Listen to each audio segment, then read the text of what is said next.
ஸ்ரீமதே ராமானுஜாய நமக. தினம் ஒரு திவ்ய பிரபந்தம். இதிலே இன்றைக்கு 1839வது பகுதி. திருமங்கை ஆழ்வார் அருளிய பெரிய திருமொழியை அனுபவித்து வருகிறோம். அதிலே 10ஆம் பத்து முதல் திருமொழியினுடைய 8வது பாசுரத்தை இன்று நாம் இணைந்து அனுபவிக்க இருக்கிறோம். இந்த முதல் திருமொழி 18 திவ்ய தேசங்களை மங்களாசாசனம் செய்யக்கூடிய திருமொழியாகும். இடைக்குல மடந்தையருக்கு எளியனாக இருந்தபடியே அன்றி தன் அடியார் எல்லாருக்கும் எம்பெருமான் முதலாக எல்லாமாக இருக்கின்றான் என்று இந்த பாடலிலே குறிப்பிட்டருளுகிறார் ஆழ்வார். தன் திருவடிகளிலே ஈடுபாடுடைய அடியார்களுக்கு உயிர் போன்றவனை தெற்கு திருமலையாகிய திருமாலிருஞ்சோலையில் மலையிலே கண்டோம். இனி போய் திருவிண்ணகர் என்ற திருத்தலத்திலே காணக்கடவோம் என்கின்றார் இந்த பாசுரத்திலே. பக்தர்க்கு ஆவியானவனை திருமாலிருஞ்சோலையிலே நேற்று கண்டோம், இனி போய் திருவெண்ணகரிலே காணக்கடவோம் என்று கூறும் பாசுரம் இது. இந்த திருமொழியின் முதல் பாசுரத்திலே திருநீர்மலையையும் திருக்கண்ணமங்கையையும் மங்களாசாசனம் செய்தார். ஒரு நல் சுற்றம் அவன் எனக்கு உயிர் பொன்பொருள் வரும் நல் தொல் கதி ஆகிய மைந்தனை நெருநல் கண்டது திருநீர்மலை இன்று போய் கண்ணமங்கையுள் காண்டுமே என்றார் முதல் பாசுரத்திலே. இரண்டாவது பாசுரத்திலே பொன்னை மாமணியை அணியார்ந்ததோர் மின்னை என்னை ஆளுடை ஈசனை நேற்று திருமலையின் உச்சியிலே கண்டு போய் இன்று திருத்தண்காவிலே சென்று காண்டும் என்றார் இரண்டாவது பாசுரத்திலே. மூன்றாவது பாசுரத்திலே வேலை ஆலிலை பள்ளி விரும்பிய பாலை ஆரமுதத்தினை பைந்துளாய் மாலை ஞாலம் உன்னியை கண்டு மகிழ்ந்தது நேற்று திருவாலியில் இன்று திருநாங்கூரிலே என்று மூன்றாவது பாசுரத்திலே சொன்னார். நான்காவது பாசுரத்திலே துளக்கமில் சுடரை அவுணன் உடல் பிளக்கும் மைந்தனை திருப்பேரில் வணங்கி போய் அளப்பில் ஆரமுதை அமரர்க்கு அருள் விளக்கினை சென்று திருவள்ளரையிலே காண்போம். நேற்று திருப்பேரிலே வணங்கினோம், இன்று போய் திருவள்ளரையிலே சேவிப்போம் என்றார் நான்காம் பாசுரத்திலே. ஐந்தாம் பாசுரத்திலே சுடலையில் சுடுநீரன் அமர்ந்ததோர் நடலை தீர்த்தவனை உடலையுள் புகுந்து உள்ளம் உருக்கி உன் விடலையை சென்று விடலையை நேற்று திருநறையூரிலே கண்டோம், இன்று போய் காண்போம் திருமெய்யத்துள்ளே என்று ஐந்தாவது பாசுரத்திலே சொன்னார். ஆறாவது பாசுரத்திலே வானை யார் அமுதம் தந்த வள்ளலை தேனை ஆனை வாட்டி அருளும் அமரர்தம் கோனை நேற்று திருச்சேரையிலே கண்டோம், இன்று போய் குடந்தையிலே காண்டும் என்றார் ஆறாவது பாசுரத்திலே. சென்ற பாசுரத்திலே கூந்தலார் மகிழ் கோவலனாய் வெண்ணை மாந்தள் பாளியில் பள்ளி விரும்பிய வேந்தனை வெண்ணெய் மாந்து அழுந்தையில் கண்டு மகிழ்ந்தோம், திருவழுந்தூரிலே நேற்று கண்டு மகிழ்ந்தோம், இன்று சென்று காண்போம் திருவெக்காவுள்ளே என்று சொன்னார். இந்த பாசுரத்திலே திருமாலிரும் சோலை தொழுது நேற்றோ தொழுதோம், இன்று போய் விண்ணகர் காண்டுமே திருவிண்ணகரிலே காண்போம் என்கிறார். இந்த பாசுரத்தை பார்க்கலாம். பத்தராவியை பால்மதியை அணித்தொத்தை மாலிருஞ்சோலை தொழுது போய் முத்தினை மணியை மணிமாணிக்க வித்தினை சென்று திருவிண்ணகர் காண்டுமே. பத்தராவியை பால்மதியை அணித்தொத்தை முத்தினை மணியை மணிமாணிக்க வித்தினை மாலிருஞ்சோலை தொழுது போய் சென்று திருவிண்ணகர் காண்டுமே என்கிறார் இந்த பாசுரத்திலே. பத்தர் ஆவி பக்தர்களுக்கு ஆவியாயிருப்பவன், பக்தர்களை தனக்கு ஆவியாக உடையவன் என்று இரண்டு வகையாகவும் பொருள் சொல்லலாம். பக்தர் ஆவியை பக்தர்களுக்கு ஆவியாயிருப்பவன். பால்மதி வெள்ளையான சந்திரன் பால்மதி. With காரணமானவன் with.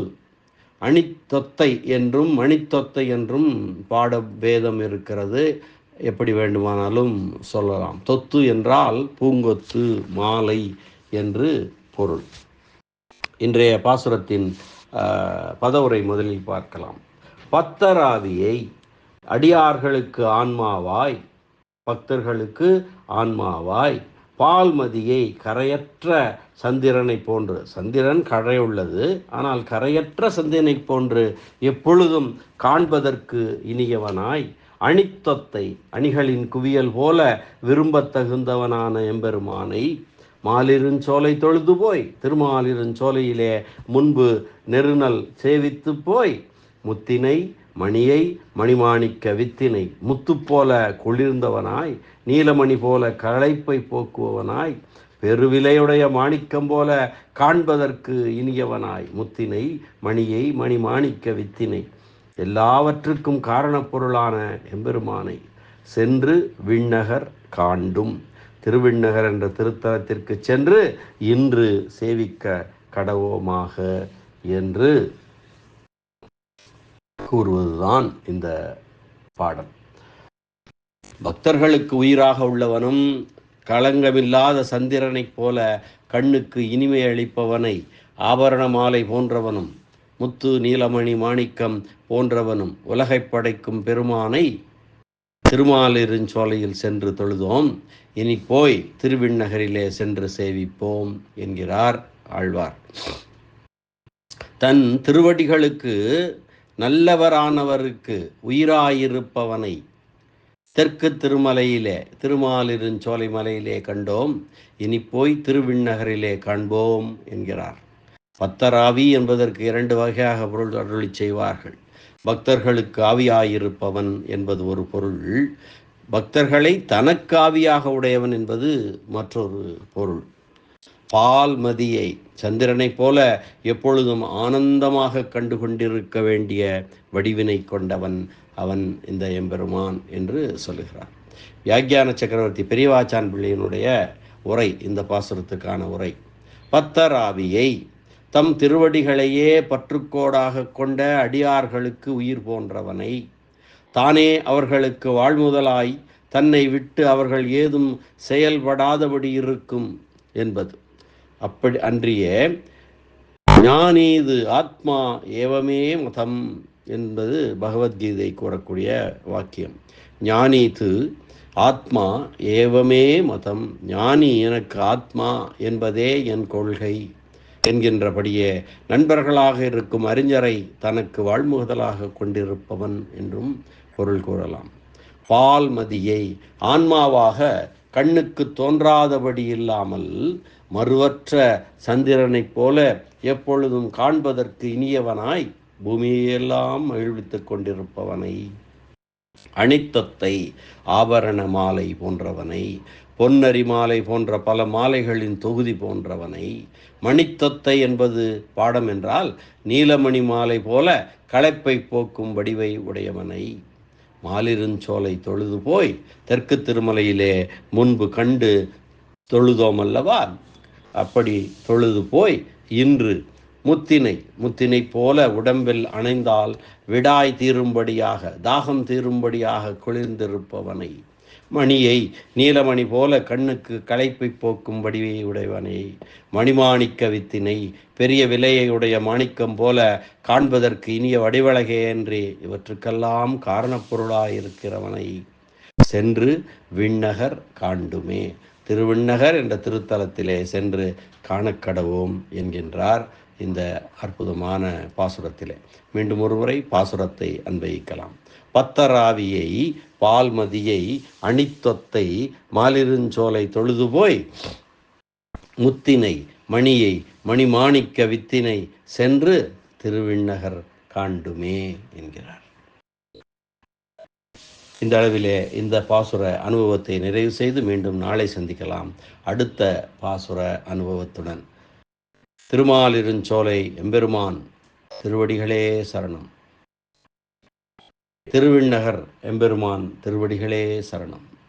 அரட்டமுக்கி அடியார் செய்யும் கலிகன்றி திருமங்கையாழ்வார் திருவடிகளே சரணம்.